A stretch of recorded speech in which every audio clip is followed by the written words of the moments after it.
جمعیت کی بات ہو، جب بھی اتحاد کی بات ہو، جب بھی ہم آہنگی کی بات ہو، تو بعض مفلوق الحال و مفلوج العقائد لوگ وہ یہ اعتراض کرنا شروع کر دیتے ہیں کہ یہ ایسا نہیں ہو سکتا، اب اتحاد نہیں ہو سکتا، کیونکہ یہ وہ دور ہے جس کے متعلق محبوب علیہ السلام نے فرمایا تھا کہ فرقے ہوں گے، جماعتیں ہوں گی، تنظیمیں ہوں گی، تو فلہٰذا اس دور کے اندر اتحاد کی بات کرنا اصل موضوع سے ہٹ کر بات کرنا ہے۔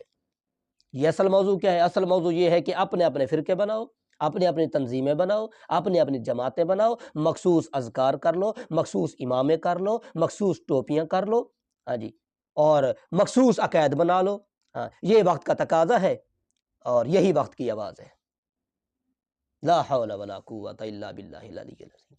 حالانکہ اگر عقل ہوتی، فہم ہوتا، تو خدا کی قسم یہ اعتراض ہی نہ کرتے کہ محبوب علیہ السلام نے فرما دیا فرقے ہوں گے، فلہذا تبلیغ نہ کرو۔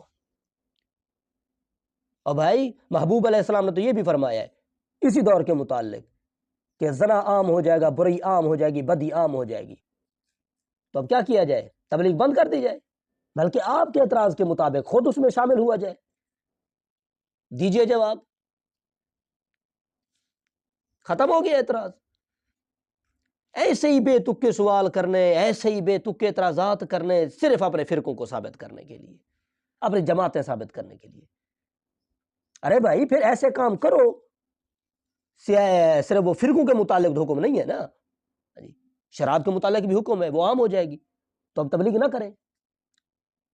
سود عام ہو جائے گا، تبلیغ نہ کریں۔ برائی عام ہو جائے گی، تبلیغ نہ کریں، کیونکہ محبوب علیہ السلام نے جو فرما دیا یہ تمام چیزیں عام ہوں گی، فرقے بنیں گے، تو فلہٰذا تبلیغ بند ہونی چاہیے۔ باقی اپنی جیب بھرنے کے لیے تم شراب پر بھی کرو گے، سود پر بھی کرو گے، بدکاری پر بھی کرو گے، لیکن فرقے بازی پر تمہیں موت آ جائے گی۔ کیوں؟ کیونکہ تمہارے جو ہے وہ ڈالرز وہ بند ہو رہے ہیں، تمہاری دکانیں بند ہو رہی ہیں،